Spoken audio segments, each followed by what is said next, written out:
2024 के लिए दिल्ली में बीजेपी की मैराथन बैठक। पीएम मोदी, राष्ट्रीय अध्यक्ष जेपी नड्डा मौजूद, बीजेपी के सभी मोर्चे के अधिकारी भी शामिल। कल राज्यों के संगठन महामंत्रियों के साथ होगी चर्चा। लोकसभा चुनाव की तैयारियों पर लिया जाएगा फीडबैक। नीतीश कुमार ही सबको साथ लेकर आए, वो ही होने चाहिए पीएम फेस, जेडीयू विधायक गोपाल मंडल का बयान। नीतीश कुमार और तेजस्वी यादव की हुई बैठक। बिहार मंत्रिमंडल विस्तार और सीटों के बंटवारे को लेकर चर्चा की। पीएम उम्मीदवार को लेकर कहीं कोई नाराजगी नहीं, इंडी गठबंधन की बैठक पर बोले तेजस्वी यादव।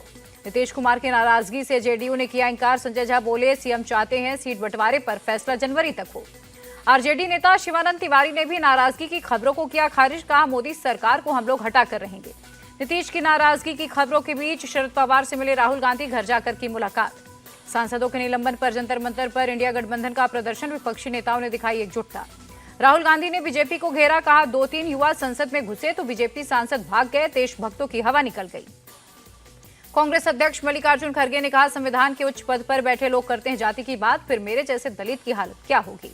लोकतंत्र को बचाने के लिए हम कोई भी कीमत चुकाने के लिए तैयार, जंतर मंतर पर बोले शरद पवार। दलित, किसान और पिछड़े वर्ग का अपमान करना कांग्रेस की मानसिकता, केंद्रीय मंत्री अर्जुन राम मेघवाल का पलटवार। गृह मंत्री अमित शाह का निशाना, राहुल गांधी ने संवैधानिक पदों का मजाक बनाया।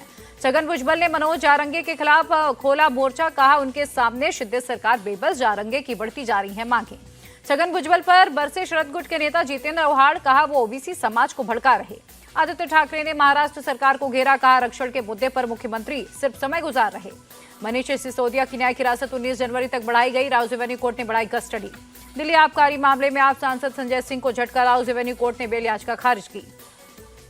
यूपी के पूर्व शिक्षा मंत्री राकेश दत्त त्रिपाठी को 3 साल की सजा, आय से अधिक संपत्ति केस में दोषी।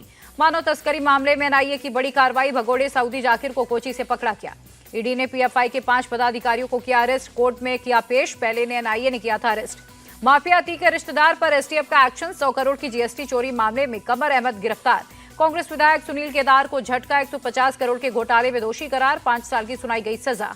गणतंत्र दिवस पर भारत आएंगे फ्रांस के राष्ट्रपति इमैनुअल मैक्रों। पीएम मोदी का न्योता स्वीकार किया। गहलोत सरकार के टेंडरों पर रोक के आदेश जारी, भजनलाल सरकार ने लगाई रोक। राजस्थान के सीएम भजनलाल ने गृह और पुलिस विभाग के साथ की बैठक, कानून व्यवस्था पर अपडेट लिया। अयोध्या में एयरपोर्ट के उद्घाटन से पहले रनवे का ट्रायल एयरफोर्स के एयरक्राफ्ट को उतारा गया। उद्धव ठाकरे को राम मंदिर के प्राण प्रतिष्ठा का न्योता नहीं आया। आदित्य ठाकरे बोले, जिनका सबसे ज्यादा योगदान, उन्हें नहीं बुलाया। राजौरी में छिपे आतंकियों की तलाश, तेज हेलीकॉप्टर से सर्च ऑपरेशन। सेना ने 6 संदिग्धों को हिरासत में लेकर की पूछताछ। सोर्सेस की खबर, 30 पाकिस्तानी आतंकवादियों के एक्टिव होने का शक है। संजय राउत ने पुंछ हमले को पुलवामा से जोड़ा। कहा, 370 हटाने का जश्न मना रही बीजेपी, जवानों की रक्षा कौन करेगा। बढ़ते प्रदूषण को लेकर सरकार हुई सख्त। दिल्ली एनसीआर में ग्रैब 3 फिर से लागू। BS3 पेट्रोल, BS4 डीजल गाड़ियों पर रोक।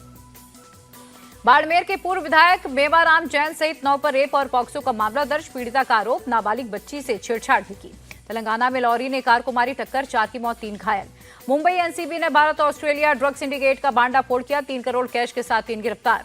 आंध्र प्रदेश के विजयवाड़ा नेशनल हाईवे पर सड़क हादसा, 1 की मौत, 2 लोग घायल। देश के 21 दिसंबर तक कोरोना के सब वेरिएंट JN.1 के अब तक 22 केस, सभी में हल्के लक्षण दिखे। कोविड की स्थिति में निपटने के लिए तैयार कर्नाटक की सरकार। निगरानी के लिए कैबिनेट सब कमेटी गठित की गई। बिहार में कोविड की स्थिति पर सीएम नीतीश कुमार ने बैठक की। स्वास्थ्य मंत्री तेजस्वी समेत विभाग के अधिकारी मौजूद थे। चुनाव से पहले इमरान खान को सुप्रीम कोर्ट से राहत, सिफर केस में मिली जमानत। पाकिस्तान चुनाव आयोग ने बढ़ाया नामांकन का समय, प्रत्याशी 24 दिसंबर तक कर पाएंगे नॉमिनेशन। तुर्की सेना का ISIS के खिलाफ एक्शन, आतंकी संगठन से जुड़े 304 संदिग्धों को हिरासत में लिया गया। डॉलर के मुकाबले रुपए में 13 पैसे की बढ़त दर्ज। 1 अमेरिकी डॉलर 83 रुपए 14 पैसे पर रहा। बढ़त के साथ बंद हुआ शेयर बाजार। सेंसेक्स 241, निफ्टी 94 अंक चढ़ा। मसूर दाल पर दी गई आयात शुल्क छूट 1 साल के लिए बढ़ाई गई, अब 31 मार्च 2025 तक रहेगी। रेसलर बजरंग पुनिया ने पद्मश्री लौटाया। पीएम के घर के बाहर फुटपाथ पर रखा अवार्ड। कहा, हमें इंसाफ का भरोसा दिया गया था। खेल मंत्रालय ने पद्मश्री लौटाना बजरंग पुनिया का निजी फैसला बताया। WFI चुनाव निष्पक्ष और लोकतांत्रिक तरीके से हुए। साक्षी मलिक से मिली प्रियंका गांधी, उनके घर जाकर की मुलाकात। बजरंग पुनिया भी मौजूद थे।